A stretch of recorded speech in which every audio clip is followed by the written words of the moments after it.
And we are live, people. We are live. Welcome to the show. Welcome to the channel, Chosen Wisdom Football. Everybody, big up yourselves.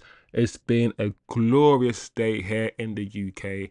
The weather has been absolutely amazing. We complain about the weather all the time, but today has been a good day weather-wise. I hope you're having a good week.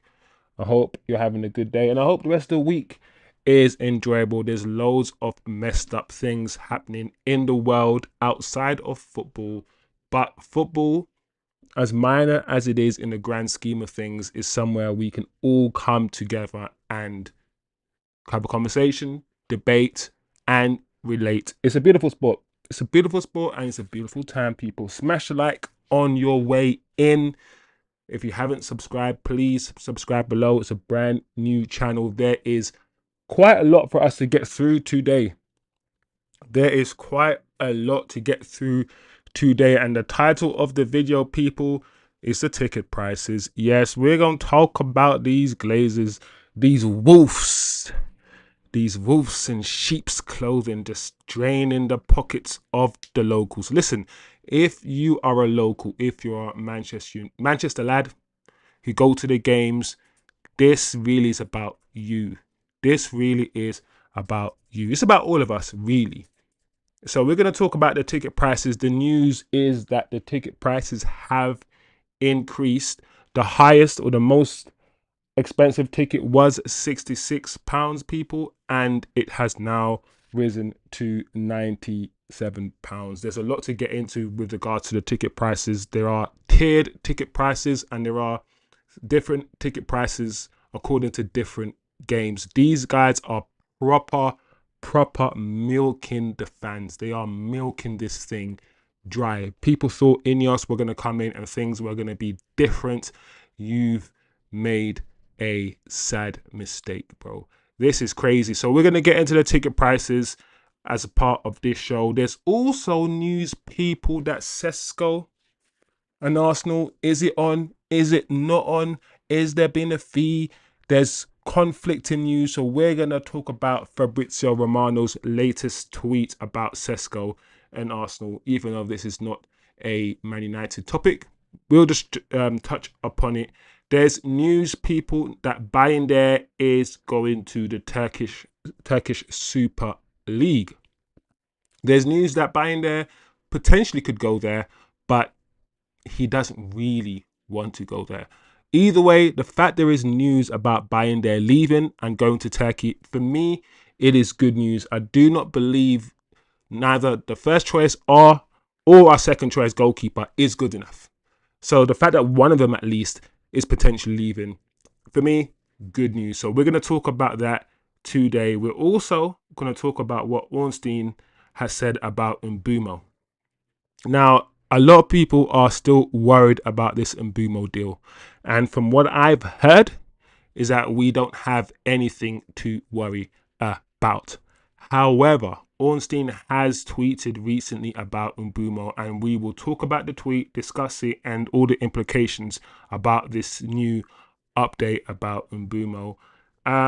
There's also news, people, stronger links with Inter or between Inter Milan and Hojlund. I feel like this Inter Milan and Hojlund situation is gathering pace. There's further updates that we have to talk about today, people.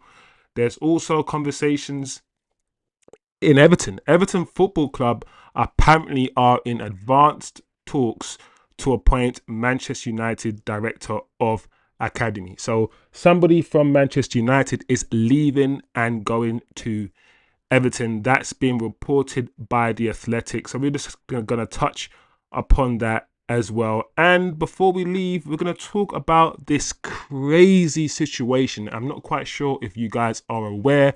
A crazy situation unfolding in Fenerbahce in the Turkish league with regards to MOURINO. They're breaking Turkish football as the entire disciplinary committee, including the president, steps down. That's insane, people. That's insane. And yes, it's not Manchester United news, but I feel like we need to touch upon it. because it has implications to the wider context of football. It does. And of course, Jose was our previous manager. So what's going on over there? Even though, like I said, it's not Man United news, I'm not going to lie, guys, it will be big news very soon if it's not already. And we will end the show talking about the fixtures. I've done a previous show already today around 2 o'clock, an hour-long show about the fixtures, about Amorim, but we will just end the show once again, just touching on the fixture lists that has been released today. So yeah, a lot for us to get through. Ticket prices, Sesko Arsenal, Bayindir maybe going to the Super League, Ornstein tweets about Mbuemo, Inter Milan and Hojlund link, concrete links now, Everton in advanced talks to sign Manchester United's director of academy, the Turkish league and what the hell is going on over there with MOURINO. And of course, like I said, we will touch on the fixture list. So let's do this, people. Smash a like if you're just entering the chat. Please, people, this is an interactive show. I don't want to just talk and talk and talk. I prefer to have conversations with you guys. So please leave a comment, leave a chat. Let me know where you're tuning in from as well. Let me know what you want to talk about as well. Maybe you want to talk about something else. Just drop something in the chat, people. Let's make it interactive and let's make it fun today. So yeah, big up yourself, everyone. Big up yourself, Susan, who's already in the chat. I thought Arsenal was bad. With the drama in Turkey, it might be harder to send players there. Yep, that's another thing to think about. Big up yourself, Celtistic from Northwest, North Wheezy. Well, only people from London say North Wheezy, so I assume that's Northwest London. Big up everybody. So yeah, let's start, people, with this ticket price thing. All right. So Manchester United have announced matchday ticket prices could reach £97. It follows their worst domestic campaign since the 1997-73-74 season. Now, why they need to put that is following our worst campaign after quoting the ticket prices, that's also interesting. I'm always interested to find out or to think about why the journalists write the way they write and what they're trying to do. That's clearly a juxtaposition. They're clearly trying to say, essentially, how dare you? How dare you charge £97 after we've had the worst season ever? How dare you try to increase the price to £97 potentially after the worst season we've had in about 50 years? If anything, these guys who have come to Old Trafford game after game, especially the away fans, after playing 38 games in the season, you've only won 11. Manchester United won 11 games out of 38 in the Premier League. It was the worst season ever. And after that season, these guys are talking about increasing the ticket prices after firing so many people. These guys know, right? These guys know that many of you treat this thing as a religion. They know that many of us are emotionally immature. We cannot handle nuance, and we worship Manchester United like it's a god. We can't turn it off. It's like a flowing tap that you can never turn off. We will always support the club.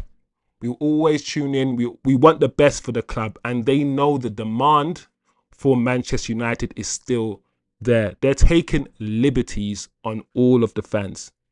They are. If you cannot see it, then I don't know. I don't know. Yes, they need money. Yeah, they need to recruit money. But let's not act like they haven't been spending money, mate. 85 million Antony, 75 million Rasmus Hojlund.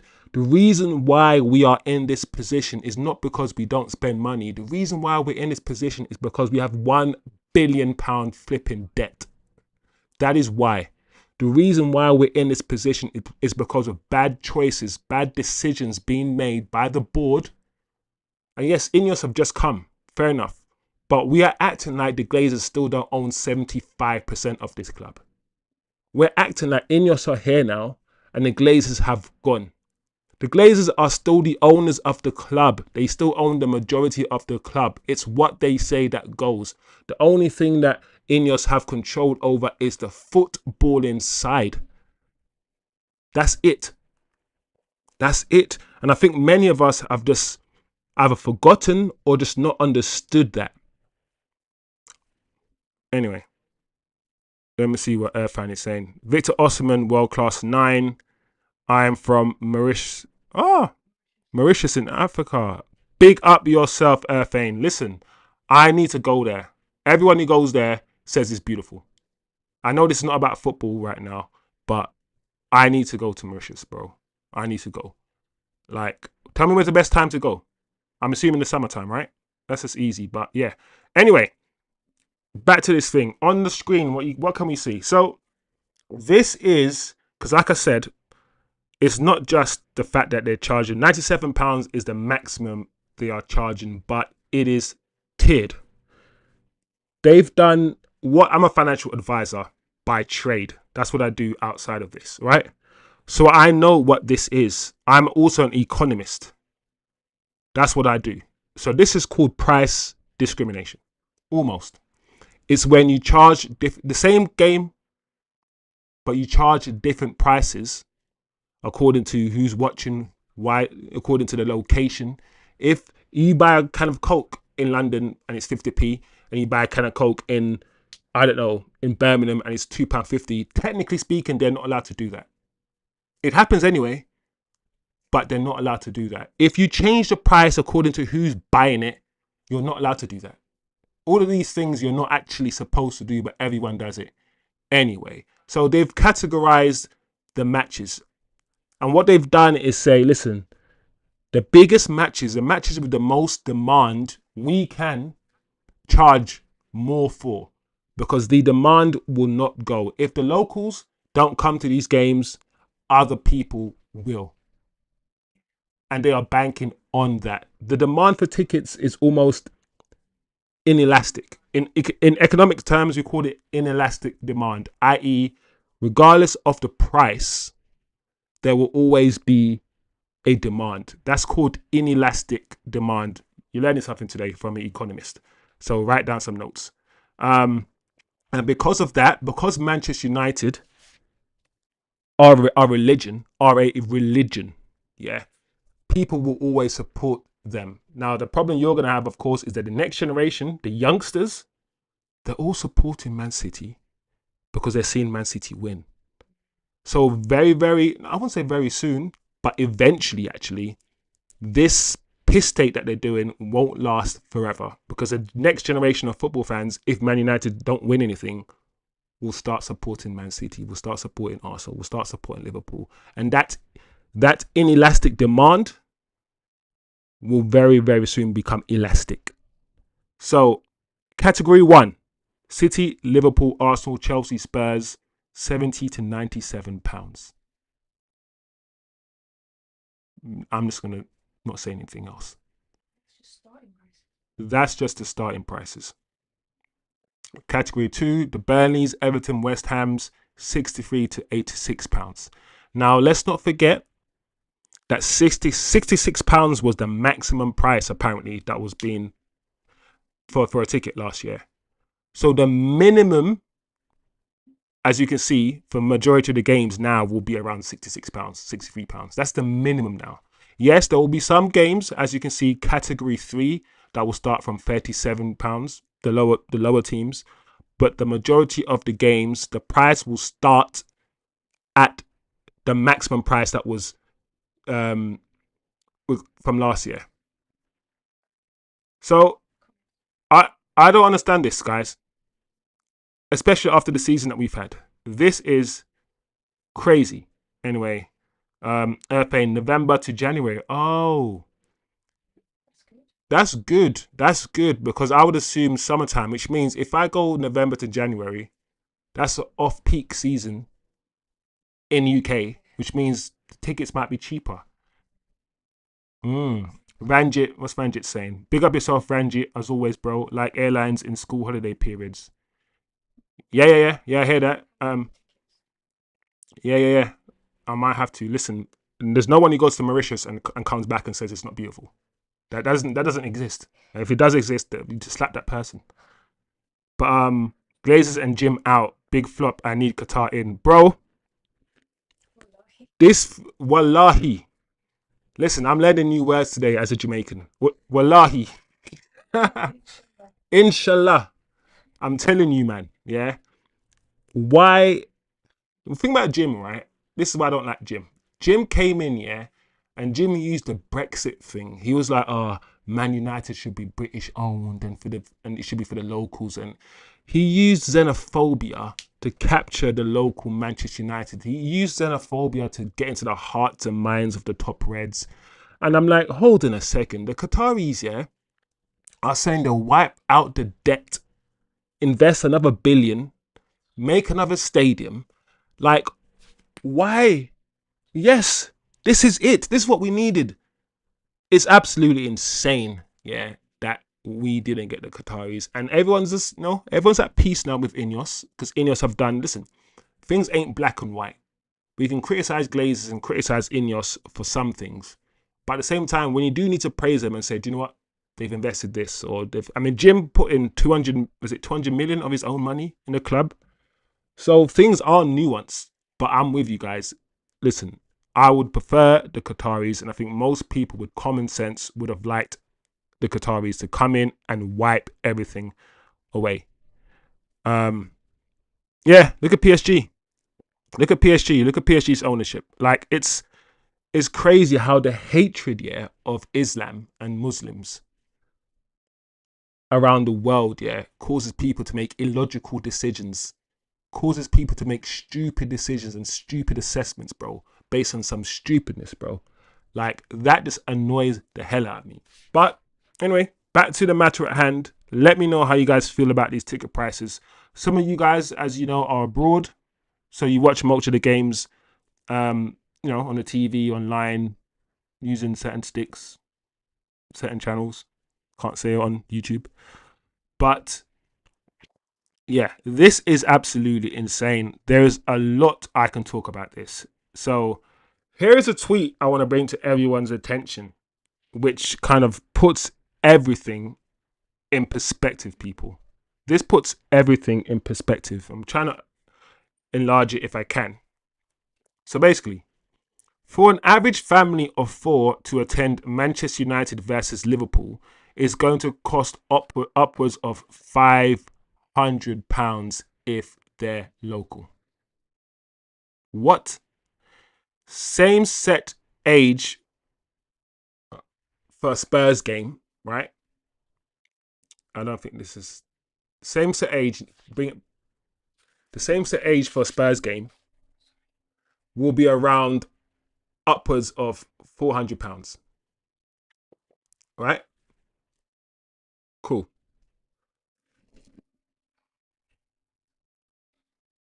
Bear with me, guys. I want to read the rest of it. It was literally on my screen a second ago, guys. So we're trying to get the screen back for you guys. It's probably just, just go back to where it was before. Get my technical guy to just put things on screen for me. Let me just wait until I can see stuff and read.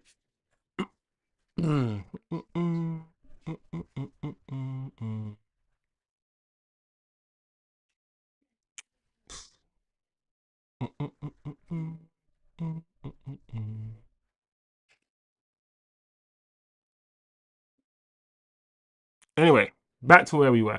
All right, this is where we were. So to watch United versus Burnley, it would cost around 400 for the same family. All right. To watch United versus Sunderland or Wolves, it will cost upwards of 250.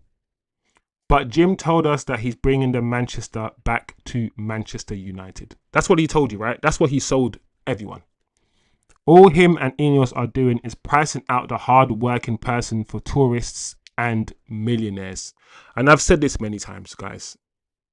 We all, by now, like I said, I'm an economist. By now, we should all understand capitalism, yeah, which is a process of moving all money from all of us into the hands of the super wealthy, where eventually only a very few people will own everything, right? That is one of the explanations, one of the definitions of capitalism. So football very, very quickly has become an elite sport watched by the super wealthy. It started being a working man's sport. It's not really that anymore. Whether you're buying tickets or whether you're watching it through Sky or any other channels, you are paying a lot of money to consume this sort of sport, to consume this entertainment. You are. Anyway, time to get the point across, and the owners are cowards. People who are that rich yet taken out on the match going fan. I'm horrified on how expensive these tickets will be when the new stadium is built. So, when the new stadium is built, guys, be prepared that the average person ain't going to be watching no Man United games. Yeah, they're not. Nothing but con artists, and INEOS, Joe, and Glazers are vile parasites to this football club. So, we are the FCA should be protecting fan culture against these sets of vile individuals. Listen, I don't agree on all the words that I used in this tweet, right? But I agree largely with this tweet.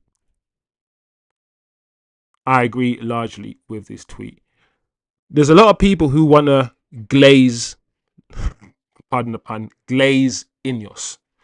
There are a lot of people, listen, I'm going to see a lot of fan channels out there who are like, INEOS are great. Listen, what you need to understand, right, is that INEOS have chosen to deal with and get into bed with the Glazers.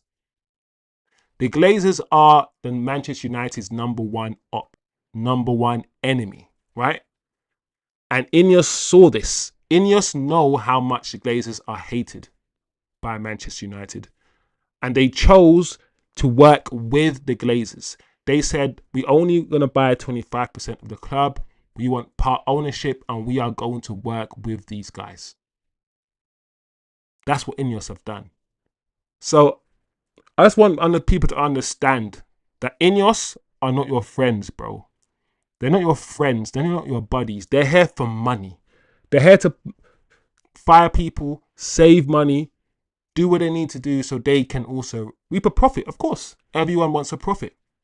Nobody wants to touch the debt. Nobody wants to pay off the debt. Just cream the dividends, keep it going. The only way we can hurt these guys is if Manchester United fail. And of course, the fans don't want that to happen. Neither do they. So I don't know how long this will continue, people. But just understand that this situation will not get any better. Understand, and I think all of you guys understand anyway. This is not really news to you guys. A lot of you guys will probably know all of this stuff. But just come to terms with the ownership structure and come to terms with the fact that INEOS might be just Glazers 2.0, might be Glazers light. That's who they might be. I watch no Canal Plus EPL. I pay Canal Plus 1,500. What's RS? Erfane. Tell me what RS is. Ranjit, family of four to a game. That's not typical, is it? No. You're making a good point, Ranjit. It's no. Ranjit, you're making a good point, but at the same time, I've gone to games and have seen it. Listen, families go to games, bro. Women go games. I've seen many times a man take his wife and his kids to the Man United games. It is not fully typical, but a lot of families do go to games. So,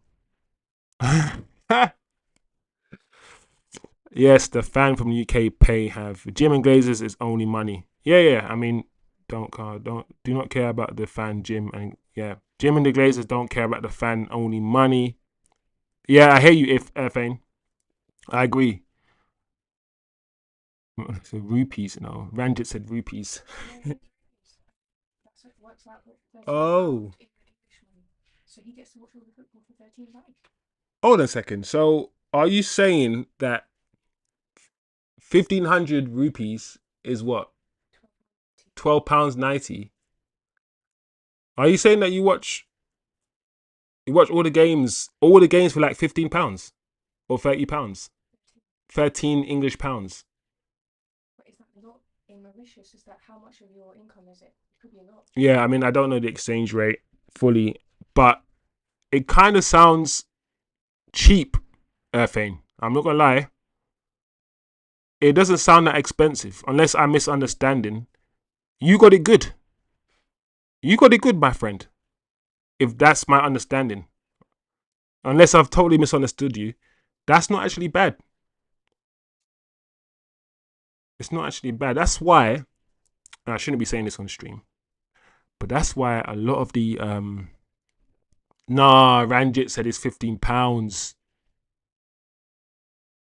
for all the games. Just 15. Listen, I'm moving.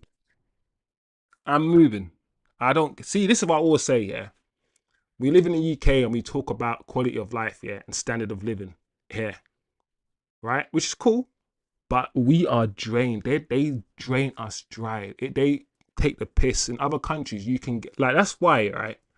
A lot of the streams, yeah, the illegal streams that we watch in the UK, a lot of them are just ESPN feeds. A lot of them are feeds from other countries that probably get it for cheaper. Our equivalent, we pay over 8,500 rupees a month. It's a Piers Morgan fake account. That's man got. Tell me we pay about 8,500 rupees per month just to watch all of the football. 8,500 rupees. All right, I think in rupees term, I reckon we pay about 8,500 rupees, yeah, £70. which is about £70 a month, to watch football here. To watch the Premier League games, European games, and everything else, you're spending at least £70, yeah, a month, bro. Like, I'm not gonna lie, yeah, this conversation is actually getting me angry. This conversation is getting me annoyed because it's just showing me how much of a piss take it is. But only £1 is a maid's daily wage. Okay, see, that's where we have the discrepancies. Because while the wage seems low to us, £1, like you said, is £1 is a daily wage, yeah, for a maid in. See, that's where you gotta just. It's hard because it's relative. Yeah. Money is always relative. What your money can do over here, it might not be able to do over there. Of course, exchange rates and all these things. So it's not black and white, people. I know this conversation is not black and white, and we're probably going to go into sort of like financial and economics territories, but yeah, it's crazy, man. It's crazy. But there you go, guys. There's a lot I can say about this. There's a lot more I can say about this, but this kind of stuff frustrates me. And the reason why it frustrates me is because, like I said, I'm a financial advisor by trade. I work with a lot of wealthy people, and I know what it's like to be poor. I know what it's like not to have money. I know that. I'm from a very, very poor background. Very poor. I'm also an immigrant. So I get all of that. And they're just taking the piss, bro. So that is the ticket stuff. Let me know. You guys are just chatting away in the chat anyway, having these conversations. But that's the ticket prices. Like I said, a lot of you guys, listen, the last time I went to Old Trafford was probably 2-3 years ago. I refuse to go to Old Trafford and watch that football team play football and give them any of my money. I refuse. So these ticket prices won't affect me, but I'm telling you, this is just the beginning. This is just the beginning. Anyway, guys, let's quickly move on to other news. Now, this is not Manchester United news, but let's just quickly, before we move on, touch on Benjamin Sesko. So what's the news? What's the tweet? As you can see on your screen, Fabrizio Romano very recently has said that Benjamin Sesko's agent Elvis Basanovic answers on Arsenal, RB Leipzig, and more. We have clear plan. We will never force or blackmail Leipzig. We do things in the right way or don't do them at all. Sesko will only leave for a special club and project. Now, we've heard news, of course, that Arsenal are in for Sesko. We all know that Arsenal are interested in Sesko. That's old news. That's old news. What I'm taking from this tweet, yeah, is that Sesko and his agent think that he is the shit. He won't leave only for a special club. He's a special talent. And I'm like, Sesko is all right. Sesko's good, right? But it's the reason why it's annoying because I'm from the era, and I've said this many times, where we had world-class strikers everywhere. We had Jermaine Defoe, who couldn't even get into the England team. He was a sick striker. You know, Michael Owen, Wayne Rooney. These are just English strikers that's in the Premier League that were playing. We had Zola, we had Berbatov, we had Drogba, we had Henry, we had Van Nistelrooy. All this Premier League.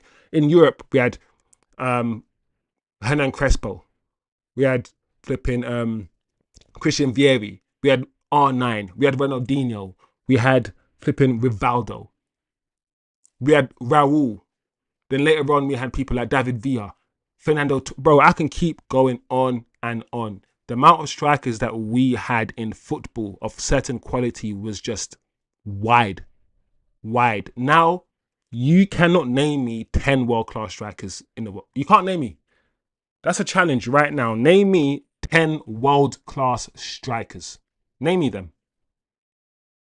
You can't. So this guy, I don't like the way this guy's talking.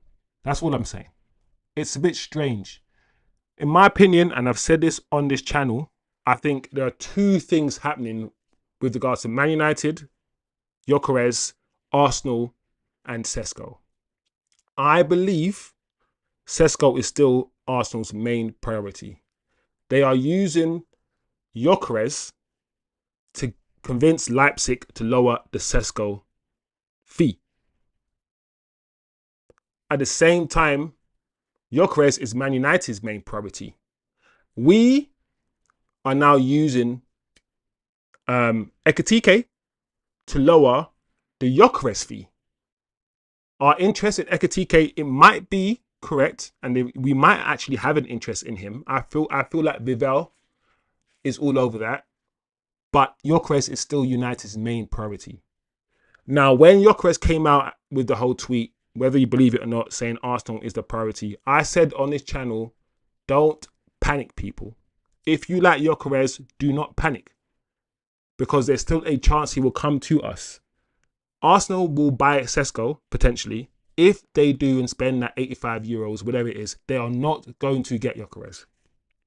Which means Gyokeres is open to come to us. And in fact, a day after I said that on this channel, a tweet came out saying Gyokeres did not reject Manchester United. And I said this. I said it before the tweet even came out. I said, read what happened. Read what Fabrizio said. His priority is Arsenal. Doesn't mean he rejects Man United. My priority might be to eat a donut before I eat the apple. I'm going to eat the donut first, and then I'm going to eat the apple second. It doesn't mean I'm not going to eat the apple or I don't like the apple. I'm just going to eat the donut first. It's okay for Gyokeres to use his logical brain and say, based on logic, Arsenal are in the Champions League. Arsenal are a stable club. Arsenal need a striker. I'm 27 years old. I cannot do another project rebuild. So Man United will be ready by the time I'm 31. No. I want to go to Arsenal. I understand that. You can't cry about that. That makes sense. It does make sense, whether you're a United fan or not, and you're offended or you're emotional about Gyokeres saying Arsenal first. You just have to understand that perspective as a human being.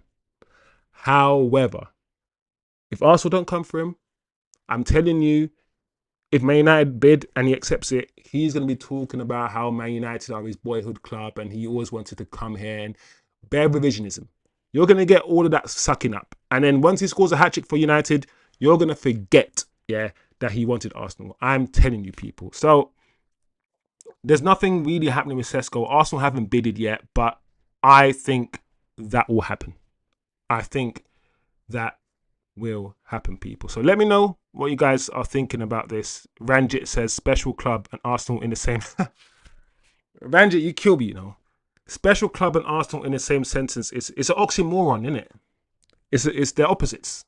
You can't say special club. You can't say nighttime and look up at the sun because it's not nighttime if you can see the sun. So I hear what you're saying. I hear what you're saying. Big up Piers Morgan. Big up Piers Morgan, man. Let me know where you're from as well. You coming in the chat. But yeah, all right, let's move on, people. Bayindir news, as you can see on screen. Let's see what's going on with Bayindir. Manchester United have been in contact with Turkish clubs about Altay Bayindir, offering him to pronounce it for me, Dave. Göztepe. See, I've got my technician helping me out. But a deal may be difficult since he prefers to stay in Western Europe rather than return to Super League. So, news but not news. Clearly, there's something in the background. There's somebody working in the background to get this man a move. A lot of you guys want Onana out, and I've said this on this channel. If you listen to the channel, you'll know a lot of things. Onana isn't going anywhere. I told you guys this last week. And some of you guys didn't believe me. Onana isn't going anywhere. Whether you like it or not, this guy ain't going nowhere, right? If you want to change the goalkeepers, I think Bayindir is the easiest one to sell. I've said it many times. You can't have an asset, whether it's Onana, Sancho, whoever it is, drag that asset through the mud. Go online and talk about him being the worst goalkeeper in the world, the worst signing ever. Say all of these things, yeah, publicly. Slander this asset that you have, while at the same time say, hey guys, who wants to buy him? We need to learn to protect our players, even if we believe they're rubbish. We need to learn, get smarter as a fan base when it comes to protecting our players and protecting the value of our players. So that's Bayindir.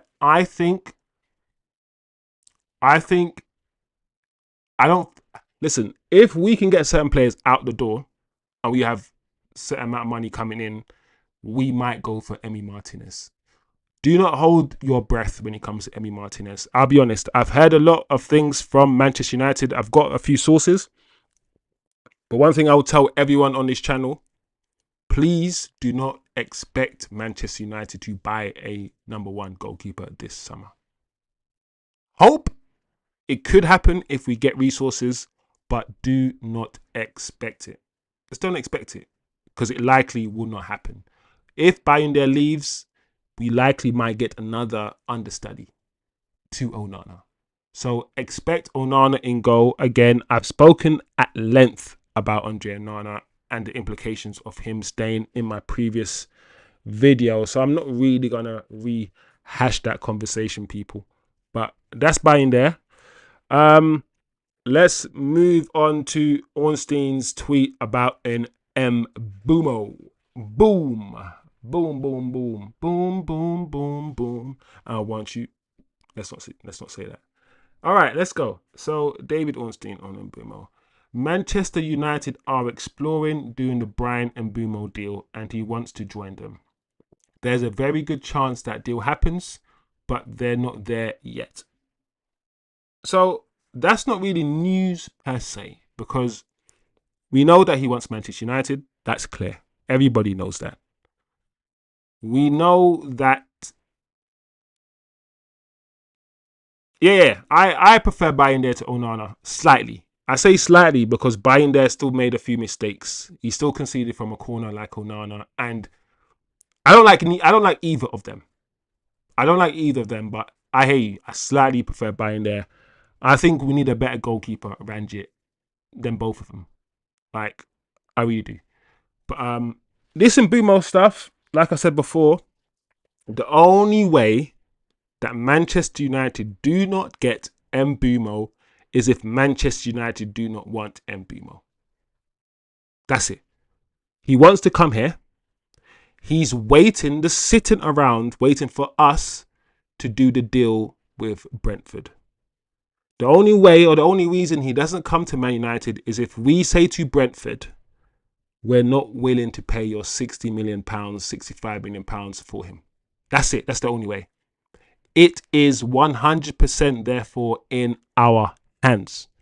And because of that, because Man United know that, they're taking liberties. They are trying to, sell players first. They're trying to see if they can get X or Y player on a cheap and do an Mbuemo deal and a Gyokeres deal. They're trying to see if we can structure certain deals so they can get 2 or 3 players. Mbuemo's chilling. Brentford are just waiting for the money, waiting for the deal. It's there on the side. You know when you just make something and you finished it almost 99%, and all you need to do is add the cherry on top, and you've got no rush. You just put it on the side, and you're like, that's more or less finished. It's in the bag. Let's work on the other things here that we haven't even started yet. That is where Man United are with this Mbuemo deal. I understand a lot of people are nervous about it. They want it done quickly. But as long as this is the situation and this situation stays the same, then don't panic, people. Please don't panic. It's all in hand. So that's Mbuemo. Let's go on to this Hojlund news. Inter Milan and Hojlund. Let's just quickly run through this, people. What's going on with Hojlund? Yes, we want him gone. We want him sold. Is he going anywhere? So according to Fabrizio Romano, is this news? It's just slightly updates. I mean, a lot of these journalists, they just say the same thing but in different ways. They haven't really received any updates, but they'll just repeat what they said 2 days ago, but reword it. Inter are still in talks with Manchester United for Rasmus Hojlund. They would prefer a loan, but if that's not possible, they'd settle for a low amount to buy him. Now, this is going to be one of those ones where Man United, you're going to have to take the bullet. You're going to have to take it. We bought him for £75 million 2 seasons ago, and he's just going to be one of those players where it's done now. I think the stream.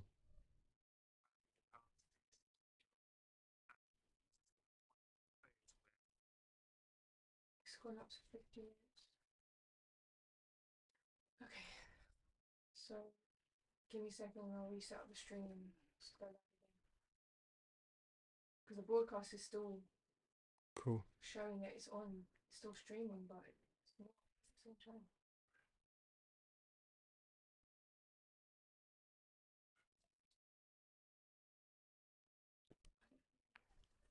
I thought you had. I told you there's 2 things you need. You need one with me, like the way I am now, and one that's full screen of. Don't you have that one yet? Full screen so we can see all the quotes and stuff, so you're not dragging things around. Yes, but no, because it was full screen, but then for some reason, because because it's coming from the same source, even if when you resize it on one, it resizes it on the other. So because I've got it set up a certain way for the dual screen, All right. I can't stretch it out because then I have to still resize it to bring it back down. Oh, it's long. I can do that.